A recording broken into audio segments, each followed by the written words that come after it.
guys, Barnes here, and today we're going to learn a new trick called frontside cab, or frontside half cab, sorry, because we're just going to do half rotation, not the full one, or someone calls this trick Fakie frontside 180. Either one of them is the same trick, it just depends how you call it.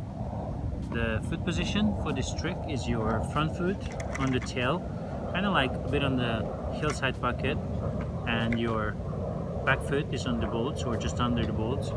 So the movement is when you rolling backwards, you pop the board and the same time you guide your foot up, and the very same time you have to open up your shoulders and turn your head because you're going to go behind you. So that's going to give you the whole movement for the trick, and then your back foot, you just have to guide through and land on your four wheels. That's basically it. Well, thank you guys for watching. So this was the Fakie half cab, frontside half cab, or Fakie frontside 180. So stay tuned, next Thursday it's a new trick coming, and subscribe.